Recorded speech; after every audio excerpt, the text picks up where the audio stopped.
Well, hello again, everyone. Qlik Dork back again with episode 4 of my world-famous Dork Cast series. I'm joined today by fellow big-time in the world database administrator, Rusty Lacy. Rusty is with Slalom, which I'm sure many of you are familiar with. And as I'm looking at the title of the slide here, Curing Information Blindness with a Data Discovery Approach, if you've ever read my Qlik Dork blog, you know I'm all about titles. And so I'm intrigued, Rusty, as to what this title means, because I thought we were going to be talking about, the old-fashioned, boring BI approach of building out giant data warehouses, since you and I both have such a great background in database administration and data warehousing, and I at least have stayed at a Holiday Inn Express recently. So tell me about this title and how this fits in. Okay, thanks a lot, Dalton. I appreciate that. Yeah, let me kind of describe the situation. We got called in to do an assessment, and at the time, they didn't tell us a lot of details, but we were doing an assessment for a world-class clinical analytics organization to give us a couple of options, and that's how it all started, with an actual assessment of their environment and that kind of thing. And then at the end, I can tell you more about how the information blindness came about. But in fact, they had just lots of data in many places, EMRs, other places, ERP systems, et cetera, spreadsheets, and they had lots of data. They were data-rich, but they were information poor. Therefore, the term blindness. And so information blindness could mean one of two things. In some organizations, we've always thought, hey, I can't get to the data. I don't know where the data is. I don't have data. Somebody else has to get me the data. I'm familiar with this organization. They have more than enough data. They're a nationwide health system with many hospitals in many states. And so the data was there. And so then what was your approach to curing this blindness? Well, our approach was different. After we really looked at were into the assessment, and we saw that we literally had 17 hospitals. We had multiple electronic medical records like Epic and Meditech and 3 different versions of Meditech and Paragon and so forth, and we had data on spreadsheets. We realized that a traditional BI approach, which they had already undertaken, was not going to be the proper approach. So we came up with the data discovery approach. So that's how we did it. We did not do what the BI group was doing. We took a totally different approach. Gotcha. And so when you say a data discovery approach, data discovery happens to be a term that we typically use with Qlik, and it's kind of a marketing term. Ooh, you can discover data. How did you actually make that happen? Because that's something that's a pie-in-the-sky dream, and so you can actually make it happen. So what did you do specifically to give people the ability, with these tons of disparate data sources and these different EHRs and all this data flowing every which way except onto executives' monitors, how did you actually make that work? So that's a very good question, Dalton. I'll tell you exactly how we started it. So we were meeting with the VP of Revenue Cycle, who was explaining to us how difficult it was to get accurate information. He had all these hospitals, and he was monitoring his accounts receivable, but he really didn't have a good way of measuring it. He didn't have a good way of determining how the people were calculating the gross charges to net. He had no standard way. There was no data governance, and he was drowning in spreadsheets. So what we did was we asked him, could we get a sample of his spreadsheets so we could take a look at it and see what we could do to help him. As a result of that, a few days later, we walked in with a sample application of his AR from a subset of this, and he was amazed that we had done that quickly. And so he immediately wanted to sponsor a project, but the problem was we're still in the middle of the assessment. We hadn't even recommended a project, but he was so, I guess the right word was be astounded that his data could be used in a different way than the spreadsheets that he was using, that he wanted to know how we got started. So great. So there's a lot of visualizations that take spreadsheet data and can produce pretty charts. Were the spreadsheets that he gave you already really nicely cleaned and formatted and aggregated, or was this like the typical kind of spreadsheet that gets emailed around the company and it's like just a data dump, and the problem with it is you don't know what to do with that data? It was the latter. They were not clean. You had data coming from different organizations and different EMR systems and different finance departments in this case, and they were all over the place as to how they would even calculate the accounts receivable, how they would even, the buckets of it.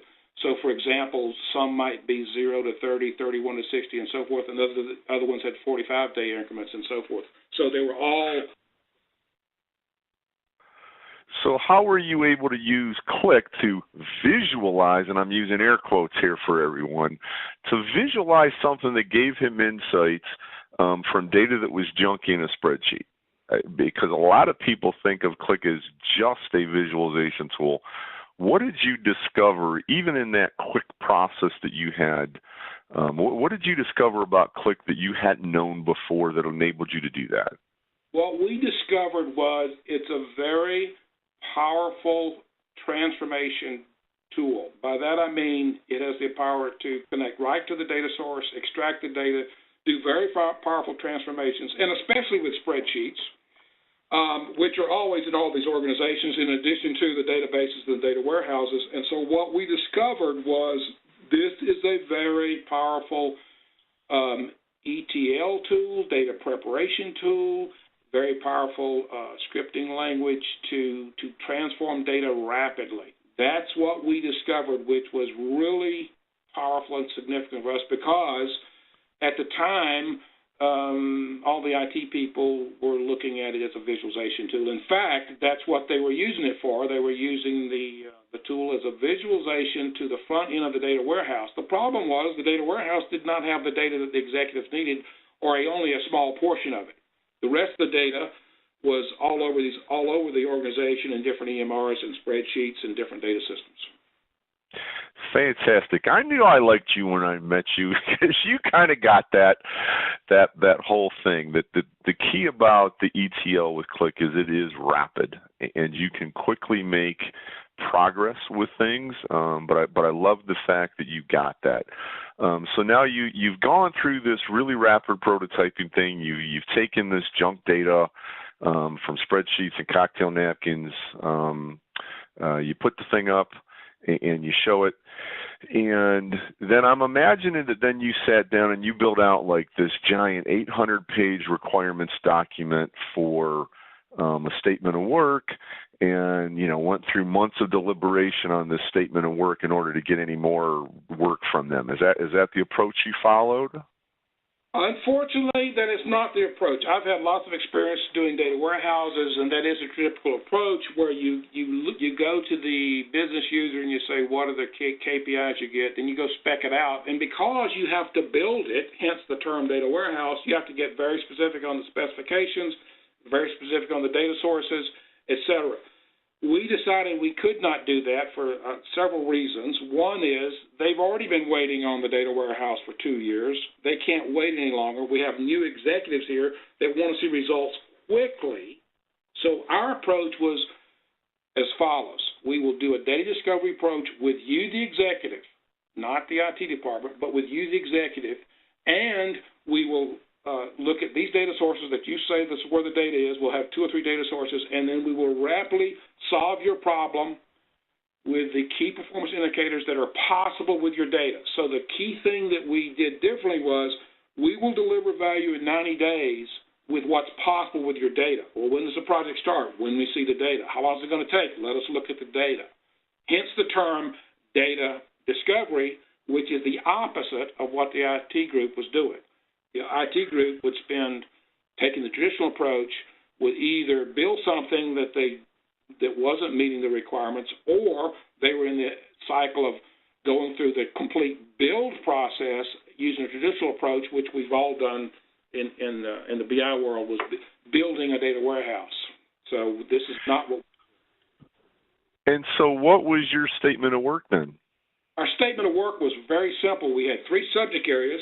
One was revenue cycle, the other one was supply chain, and the other one was labor productivity. For those three subject areas, which were big initiatives within this organization, we said we'll take 2 or 3 data sources, because he told us it was an all Epic, and we will then take, for revenue cycle, then for supply chain, he told us it was all in their ERP system, which in this case was Lawson. And in labor productivity, the problem was different. They had data in spreadsheets, PDF files, and a couple of systems there that were Premier and Visionware and things like that. So we said, okay, for 2 or 3 data sources, that's what we'll do. But you have to meet with us on a regular basis, and we have to go through this data discovery approach to do this, and they agreed to do that. That's how we did it. Specify any rules or anything other than maybe a few KPIs they thought they would do. We didn't even have KPIs even in the scope of work, as a matter of fact. So that is kind of different, which I actually love, because others are sitting there thinking, well, if you don't even have the KPIs documented, how can you actually know what you're doing? One of the things, as I go around the country presenting at analytics conferences, is I talk about a data consumption continuum, and that analytics is an iterative process. And it sounds like this was kind of iterative with them. Hey, let us get to the data and see what it reveals, and then we'll figure out what we can get to. How long were these like sprints or whatever that you were doing? I don't know if you use that agile approach or not. How long were these cycles between you doing something, showing them something, going back to the drawing board, moving forward? How long were those sprints? I'll show you a slide of it. This one I've got up here is what I call the traditional BI approach, which we're all versed in with. And the problem with this one is the guy on the front end talking to the business user has to go talk to an architect who's building data models, to a guy who's extracting data from the source, and they basically go through this cycle and get the wrong answer. Our approach was this integrated agile process where the person doing the talking was the business user or the VP or whatever, and we have this integrated process that we do agile where we're going to quickly get the data and go through this cycle with him iteratively, like every week. So on this particular slide you see here, you can take note of the fact that we're finding requirements. So the CEO said, we don't have time to wait a year. We don't have time to wait 6 months. CEO wants rapid time to value. We got to integrate and transform a lot of data, and we don't have a bunch of requirements. But as we went through this process iteratively, that you can see there, we're finding the requirements, developing, and going through this cycle quickly with the data that you told me that the data was here. Well, this is what you're really doing here. You told me you never billed anybody until they were discharged. Well, why do we have this in the data? Oh, that's right. I forgot. We do pre-bill. I forgot. The data decides what's possible. So if you get to the data and take this approach, you're going to get to a right answer. We had no specs for KPIs, actually, other than the revenue cycle guy wanted to get a clear picture of gross to net, the real AR that he's got to be able to manage. That was his requirement. The supply chain guy said he just wants to operate his business, and he wants to be able to measure a few things like, are we ordering the right things? Are we doing it in a timely manner? Are we saving money? Those were the kind of the requirements for areas. And the labor productivity guy says, I got to have an access to the picture of everything, and I don't have a picture of 800 departments and how they're doing. So this is the approach right here. Okay, and I imagine then this cycle, if I was an end user looking at this, or I see this Dork Cast, 2 months from now, I'll be like, well, it's probably just going to take 2 years to go through all of these different iterations. Tell people how long it actually took to go from I have no idea what I want to I've got an app that, holy cow, I want to distribute around my company. So we meet with the business user weekly. We said we need to have at least an hour a week, and we would show him the data and say, okay, for example, in the revenue cycle, we got to look at the age trial balance. So we have the age trial balance now. Now what are you looking for? I want to get a standard calculation of gross to net. And then we have to go through that process. In some cases, we have to meet with the CFO and understand how he was doing it in a spreadsheet, or we found the contractual adjustments in another system oh, that's the best way to do it. So in reality, it was a discovery process, and as they discovered where the data really was and what the business process really was, not what they thought it was, then that would drive this next step. But we are meeting regularly, sometimes 1 or 2 times a week, sometimes less, but at least weekly, and sometimes 2 or 3 times a week. Just depends on what the situation was, because we were continually going through this cycle that you see here. Here's what your data's. Here's where your data is. You told me it was here, but this is what it really is. And here's where the contractuals really are. You told me it was here, but no, this is where it really is. How do you want to proceed? And this is correct. And how long did it take from start to finish, basically, between we don't know what we want, we've got an app, we're ready to publish company-wide? How long did that entire process take? 90 days in each one of these 3 subject areas. 90 days is what we did. So at the end of 90 days, what had happened was we had delivered revenue cycle, supply chain, and labor productivity for what was reasonable in that 90-day period, because we did what was possible, and then we went to the next 90 days and added in. So we had a data model for all of, say, the Epic hospitals in revenue cycle.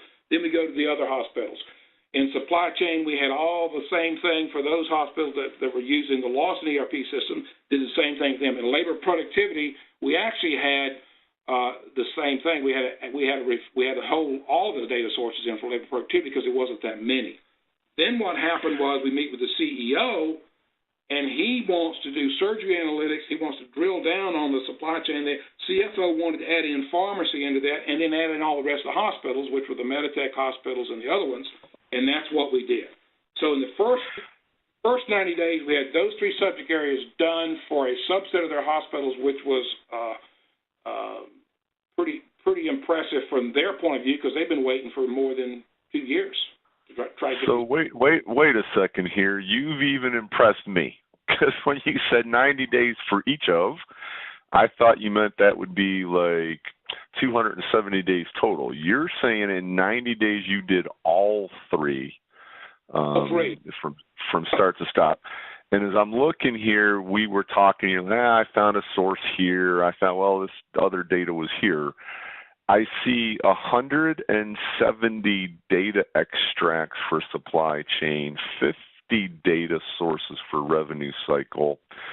Here's kind of where the rubber meets the road, because I would look at that if I'm not familiar with the true power of Qlik ETL, and I would say, well, you probably had 50 people from Slalom doing these extracts. How many people did you actually have on staff, Rusty, doing this work? Good question. In Sprint 1, we actually had about 4.5 FTEs. In Sprint 2, we had 6. So when we got done in Sprint 1 on each one of these subject areas, we had, say, 30 data sources or 20 data sources. And in the supply chain one, in the first sprint, we wound up with about 50 or 60. Whereas in Sprint 2, we went to adding in all the other hospitals, all the other systems. That's how we got up to 50 in revenue cycle and 170 in supply chain. Literally, as a result of the discovery process, because once they discovered that the data was over here, then we'd wind up getting more data sources for each one of the facilities, because they want to report all these details by facility, which in this case were 17 of them. But then that's how we got to those numbers. So in the Sprint 1, it was maybe half of those data sources. In Sprint 2, we got up to the 50 and the 170 you see there for supply chain and revenue cycle. Labor productivity had less sources, and it's much more straightforward. In addition, stuff in the second sprint where we connected right into the Epic system, which by the way is very complicated data, and in that case we just connected right to the database and gave them the analytics they wanted, automated it right into the Epic database, and they have lots of data there, but the focus was on the main thing in the hospital chain, which was surgery. That's fantastic. So I'm trying to think of the person sitting at home, because I'm having fun, and I could sit here and talk to you for hours. If I were sitting at home watching this, I would be thinking, show me these apps, because I want to see if they're real. because I would be kind of blown away, I think, if I was coming into this storyline without seeing. So I believe you have these apps available that you can actually demo. Would you be willing to demo these things for me? Absolutely. So let's start with revenue cycle, since he was the guy that really was was the guy that was really needing a good picture of this. And if you look at this right here, what you see is some really important KPIs if you're a VP of revenue cycle. You want to see what your net AR is. You want to see it by month. In this case, the groups of hospitals were called markets, so you want to see what by market. And then you want to be able to look at it by facility, okay? So whichever one it is, you want to be able to look at it by facility. And that's what you see here for all these markets. He had goals of his AR hitting a certain standard. And so if it was greater than 90 or greater than 180 or greater than 60, that's what he was driving to. And depending on the facility that he was dealing with or the market, which are groups of hospitals in this particular case, that's what he was looking at. In addition to that, the age trial balance is the starting point. Then we had added in additional metrics in the next sprint, which were these other metrics you see down here: DNFB days, discharge not final bill, billing hold days, cash at point of service, bad debt, cash to go, and clean claims. And clean claims is another metric there. So all of these metrics you see here were done in either the first or the second sprint. But the ability to track the AR, complete life cycle from while they're discharged, not final billed, while they're still in the hospital, which is in-house, and then all the way through the cycle, 0 to 30 and 30, by group of hospital, by facility, by financial class, and by the current insurance. And the current insurance being whichever one you're in after the primary payer pays, you can see there. That was the challenge for them to manage the entire life cycle.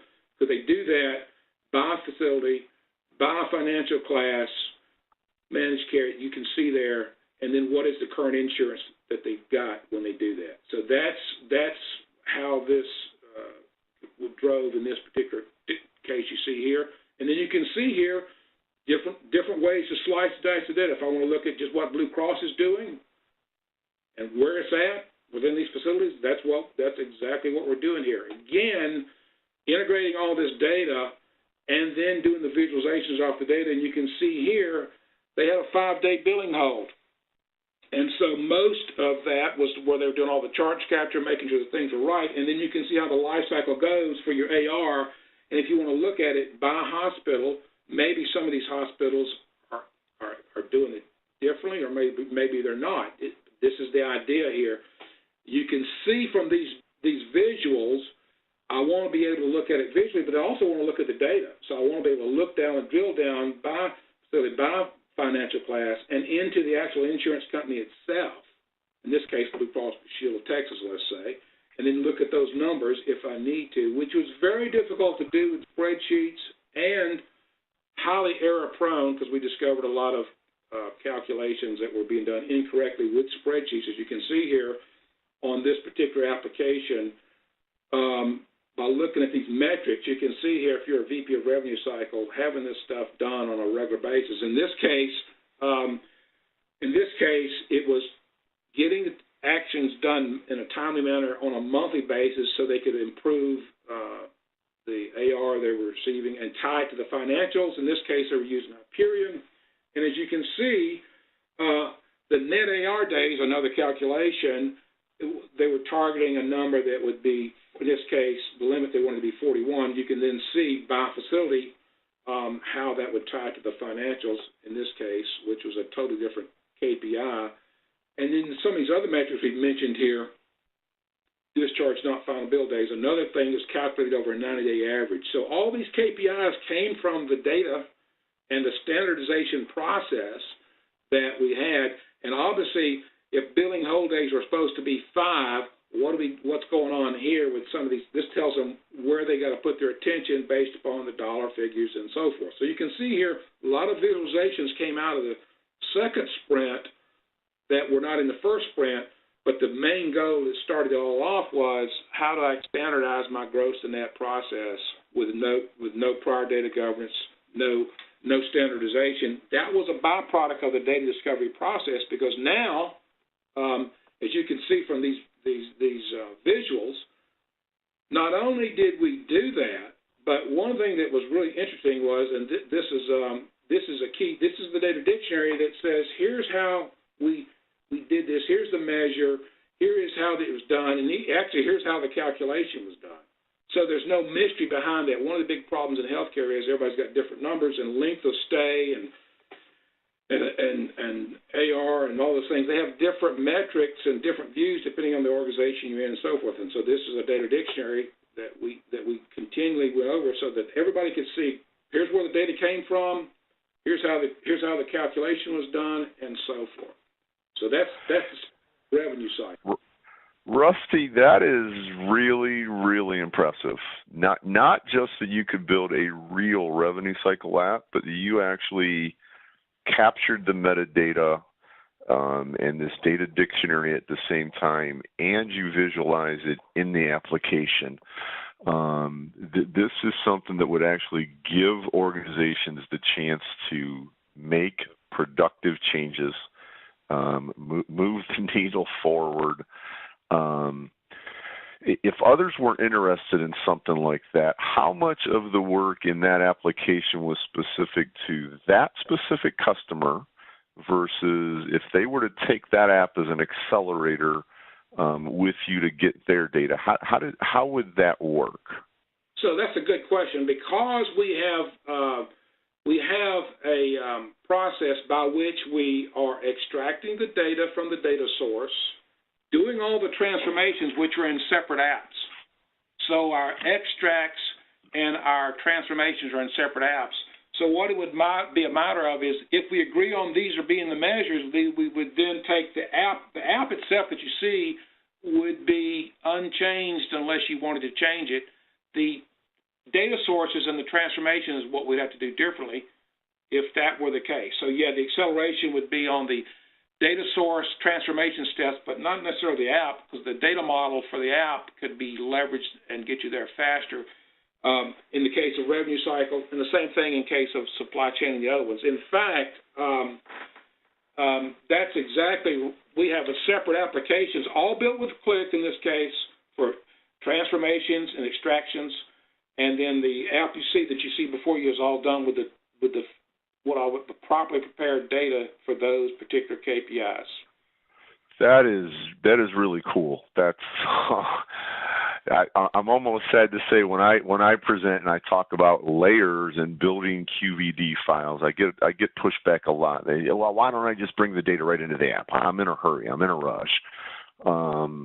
This is like the picture perfect story, literally with a picture, I guess, of if you extract the data and you build QVDs, your visualization layer can have nothing to do with the raw source. It doesn't care what that raw source was, and that would give you the ability, like in this case, to then be able to use these as accelerators to help other Qlik customers are out there, or other customers who are dealing with these issues, and they're thinking it's about a visualization process. They're not thinking about the data extract and the transformation and the load and that ability to go rapidly.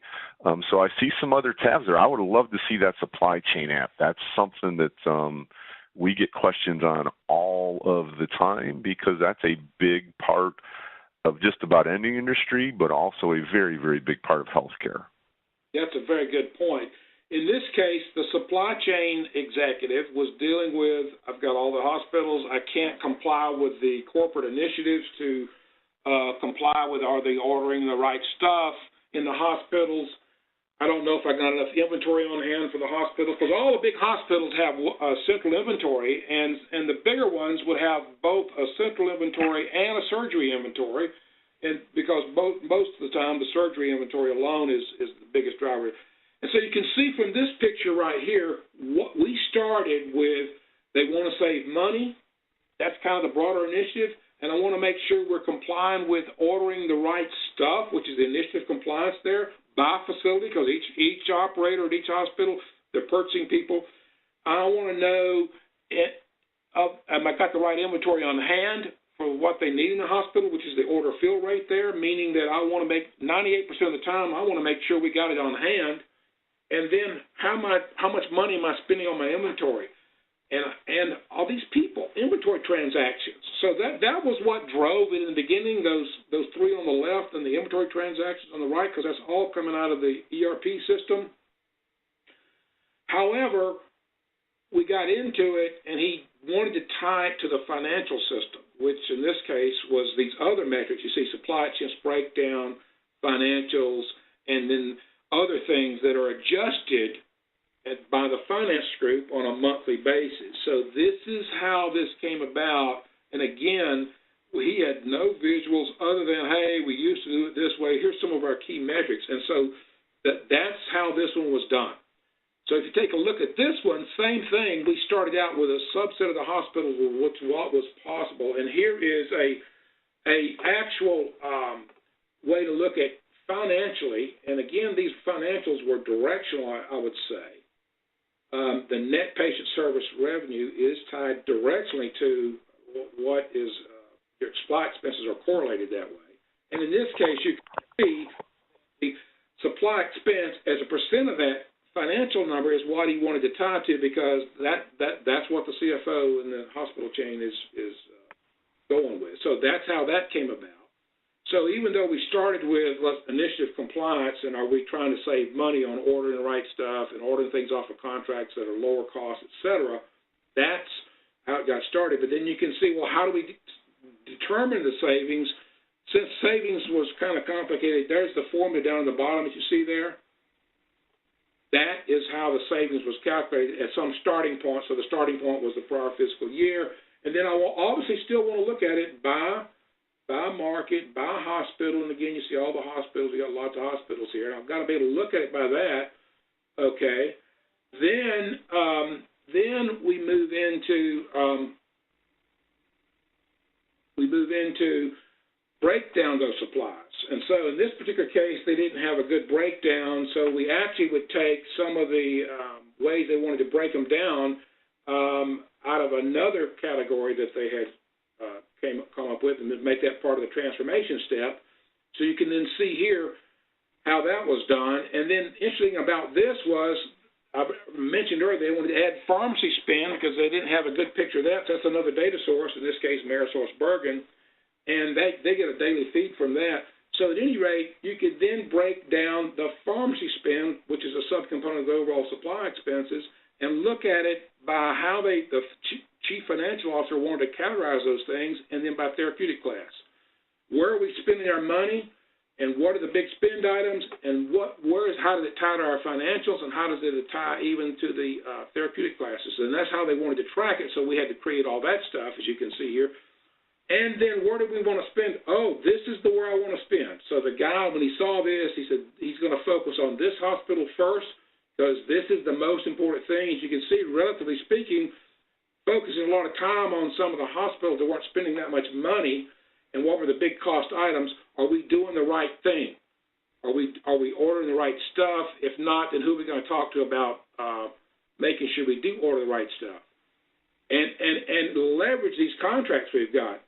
He also was discovered, well, wait a minute, why are these operators at this hospital, what are they really doing, and are they really ordering the right material, and are they that efficient? So from that point of view, you can see from these metrics here, this came as a result of that, because these are actual people that are doing ordering for the supplies in the hospital, but are they really in compliance with what and ordering off the contract? And this is what this. Stay there. Can you go back to that screen for a second? That just as a visualization, that is a great way to visualize this kind of data. Because if I'm reading the X and Y axis correctly, I can see the outliers there of who's not very compliant, and then what the dollar volume is for those people that are not compliant. So that's pretty interesting. I like that. Yeah. Because I wanted to have one more look at that, because if I was somebody else, that would be, we see an awful lot of bar charts. We see a lot of pie charts. We see tables. That's a great way to visualize outliers.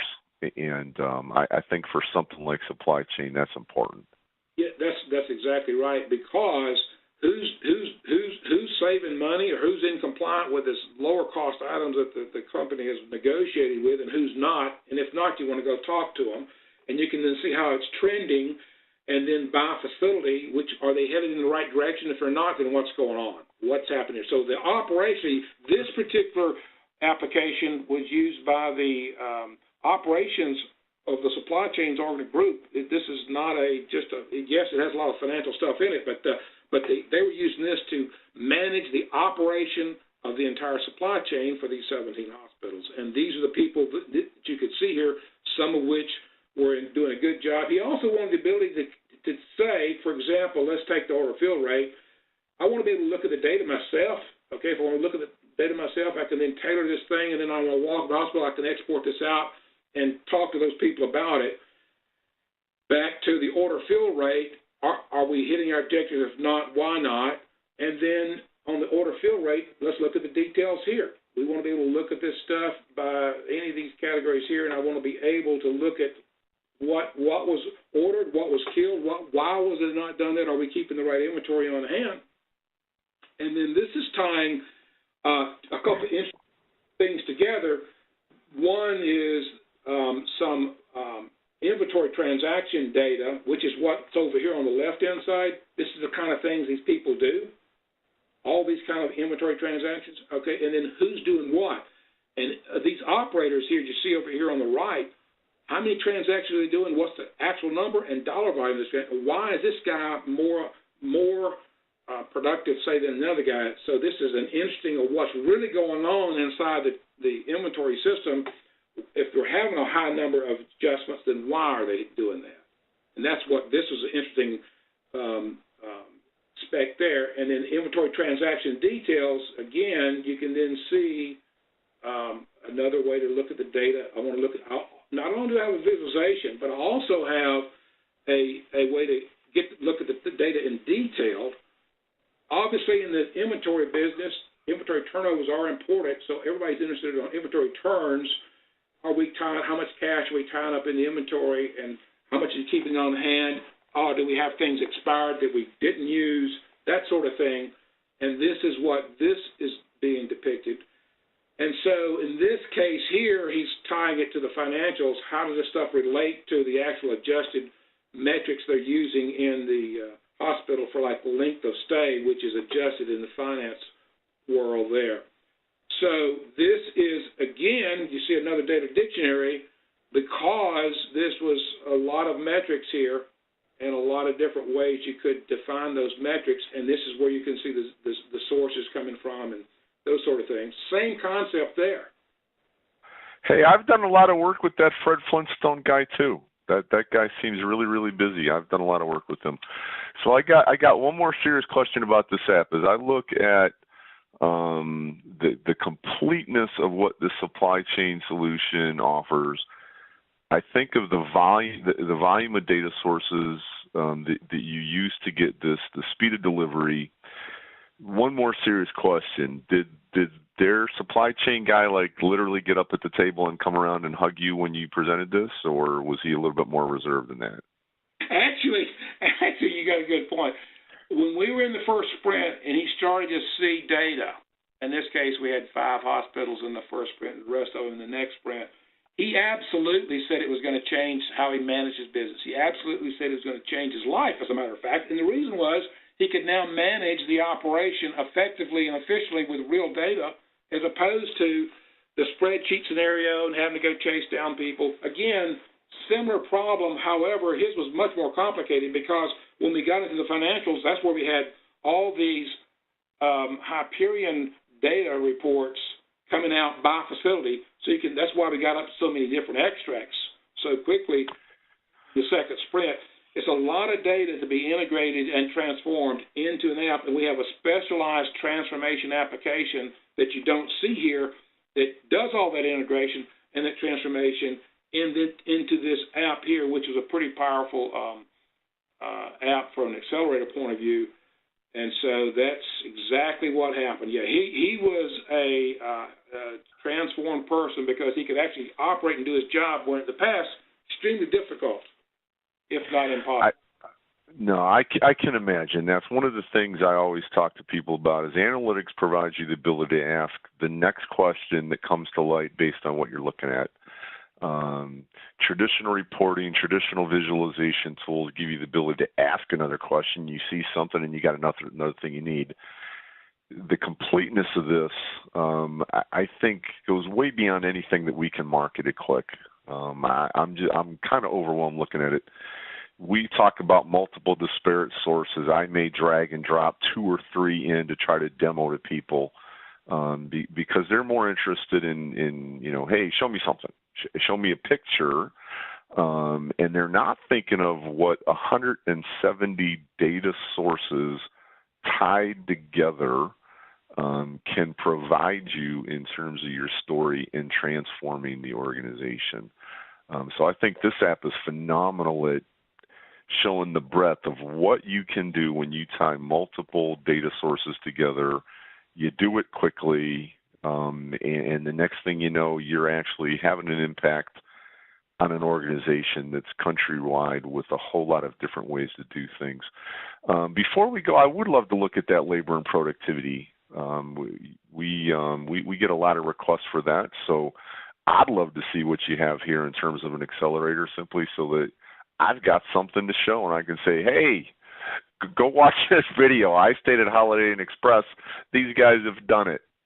Yeah, so that's a good one. If you see on the labor productivity thing, the guy, the VP of Finance that was looking at, if you think about what labor productivity was, at least in this organization, they have, in this case, 17 hospitals, 800 and something departments. Each individual department has a target to meet, and they're different depending on the department. But what they really want to know is how are we tracking on what is called an opportunity. How much productivity percent are we going against those targets? How much overtime are we doing against those targets? And then the agency hours. The reason that was important to this group is because they have agency for the clinical people, and they wanted to know how much of that. Again, they're trying to staff appropriately, which is difficult to do, and they didn't have visibility at each individual place. If I wanted to drill down and look at one of these hospitals here, how is it I would do that? And you can then see by department. So the challenge here was they have productivity systems. They all had it at the department level, so at each department. But at the regional level, no visibility and no way to drill down because they were all individual systems at the department level. So they would publish biweekly in this case. And what this gave them was these 4 metrics, which was really what was driving the entire organization. I have the ability now to go in and look at this stuff on a regular basis against all those targets and all those metrics. In this particular case, as you can see here, how are we doing with the current pay period and the prior 4 pay periods? Because in this business, it's changing a lot, but it's how are we trending? How are we doing in the last pay periods? And which departments are all these variances in? And how are we doing? One thing that discovery came out of this, besides they wanted to, this is overtime trend you can see here, was there was a discovery made. This is going to be interesting because what they were all calling agency really was a mixture of agency and purchase services. Once that discovery was made, we had to make an adjustment quickly, not in the data source because the data sources were all incorrectly reporting agency hours. They were recording it incorrectly. But you can see here what happened. Why? They went from 4% to less than 1% of agency. Why? Because we easily could change the data and then get the proper display of that, and then it's all because of these departments. So these departments were really purchase services, and once we filtered that out and showed them this is only purchase services, the agency, the true picture of the agency, and this is a good example of data discovery, so that's why this number went down to what reflecting the reality of what was agency. After the discovery was made, 12 departments were skewing the whole thing, and these really weren't agencies. These are just purchase services. So that's what happened in this particular case. And there again, that's fantastic, and I think that's a unique story to the rest. And this is something that I don't know that many people get. They're thinking, hey, I need to see my data. One of the things that happens very, very frequently as we do proofs of concepts, and then we begin playing with data, is we're going to help you understand your own data is wrong. And if you're just visualizing your data and you're not looking at it with other things, you may miss that picture forever. And so it looked like one of the first things you did was identify, hey, this is not categorized correctly. You're getting an inaccurate picture, and you're able to change. And the nice thing about our ETL, I'll give the plug. I can look at it, hey, if it was prior to this date, I'm going to call it that. After this date, I call it something different. So expect when you do a project, you will find bad things in your data because realize all you had in the past was a traditional report, and it gave you one view of what you were looking at. And once you start seeing it from the side and upside down and diagonal, you realize it's wrong. So very cool. Anything else exciting about this app? Hey, well, I'll say this app, though, wound up being a national standard in the sense that everybody, they were all migrating to one labor productivity system for all the hospitals. And so this app was easy, going from multiple data sources, which is spreadsheets and PDF files and so forth. They were publishing out of their legacy systems, moved over to be into one system. So it was straightforward in that all you're doing is now you're making the data source less complicated when you go to one system, and you already got a visualization that you could visualize for 100 hospitals instead of 17. And if you imagine how many departments that is, 17 hospitals was 800-something departments. You can do the math on 100 hospitals. Being able to drill down at the department level, which is where the stuff is actually happening, is pretty powerful. Most labor productivity systems don't allow you to do that. On this particular one, the HR people jumped in because they wanted to standardize 28 measures. So this one was just standardizing measures across all facilities such that we would define things and measure them the same way. And so if head count's a good one, you think that's simple. Well, what they wanted to do was say, let's take our head count at the start of the month, let's take our head count at the end of the month and do an average, and that way we can standardize our measures on how we're doing this across all the divisions so all the managers get. And so this was really one of those things where, in this case, done fairly rapidly, standardizing the measures was just a interesting thing they needed to do, and then being able to drill down, as you can see here, and measure how they're doing in a standard way. And so obviously nurses and terminations are a big deal at all these facilities, and so they what's the reasons these people were doing the leaving and so forth, but there was not a standard way of doing it. So this was more of a standard data governance and standardization, and using the technology to do that. And to do that, then you want to see certain trend lines that you can see here, obviously, that any HR department has. And they had standard reports for this, but because of the difference in how things were measured, the big benefit to them was standardizing 28 measures. And so they standardized the measures of how they were measuring things, and that was the big benefit of doing it with this application, because the data was in the system, but everybody would slice and run the reports differently and do things differently. So that was a similar thing that came out as a result of the things that drove at the beginning were revenue cycle, supply chain, and labor productivity, and then these other ones just came about as a result of the end of the first 90 days. And so these were all done. The surgery one and the people thing was all done in the second sprint. None of that was even existed. We didn't even start on that until the second sprint, which was a 90-day sprint. Wow. So now I know why I was confused. I think I'm off the hook because when we started, I said, I guess we probably used a traditional data warehousing approach because that's typically what we think of with business. We need to standardize 170 systems. We need to standardize across the country. We've got people in each group. We'll use this data warehousing project as the excuse to force that to happen.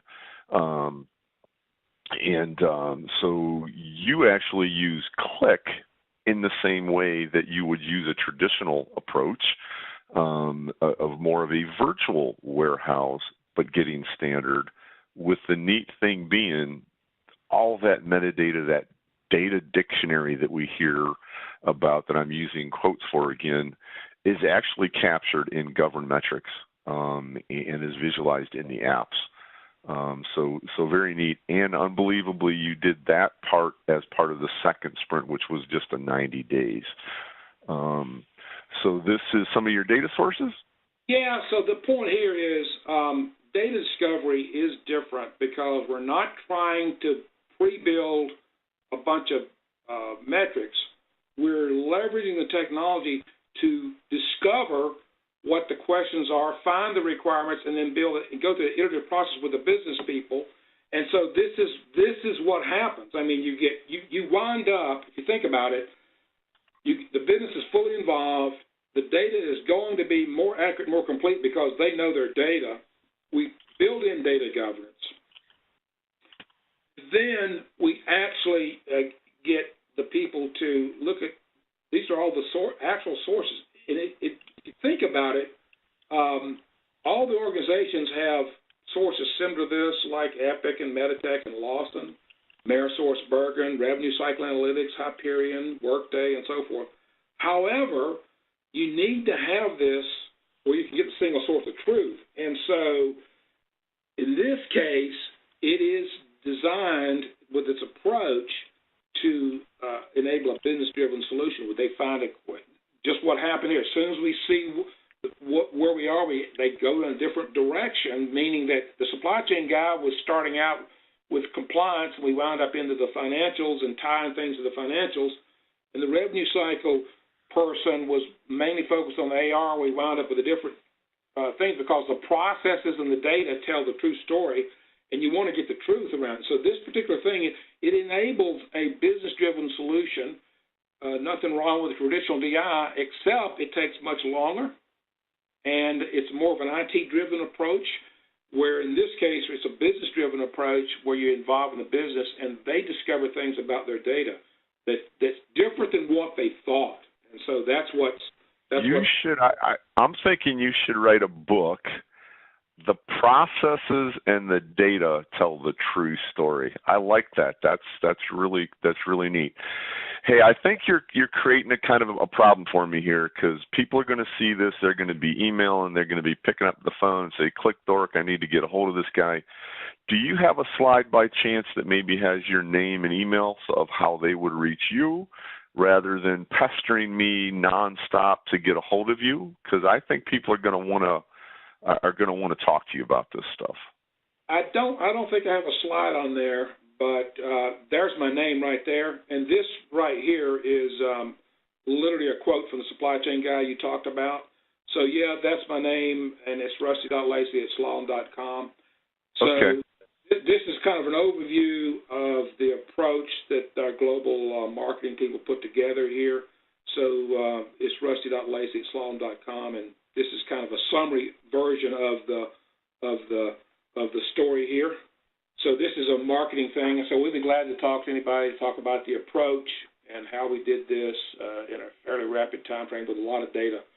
And it's basically solving a complex problem in a rapid fashion, and all of us built data warehouses in the past, so this is our approach when we've got a complex problem that needs to be solved rapidly, and this is it. So yeah, just have them contact me at rusty.lacy.com. Yeah, you're seeing it there. Do not overwhelm me with emails and requests, but I do hope that you'll overwhelm Rusty. Rusty, I appreciate all the time you took here. I can't imagine many customers even some who are already Qlik customers and just haven't gotten a sense yet of the power of what the ETL and using QVDs can actually do for you in terms of getting that whole story. Because once you start getting into the data, it truly does. it tells you what's really going on, despite what's happened in an operation, in board meeting reports, that are things that are conglomerations from cocktail napkins. So I appreciate your time. Wish you the best, and hope you, as well as the customer that I love that this was for, great success. And I'm sure we will be keeping in touch, my friend. Hope you have a wonderful day, and I hope everybody watching, hope you've enjoyed this time, and if this was valuable to you. If you've actually watched for an entire hour, that is pretty awesome. And if I were there, I would give you a high five, pound the fist, or a hug as well. Everybody have a great, great day.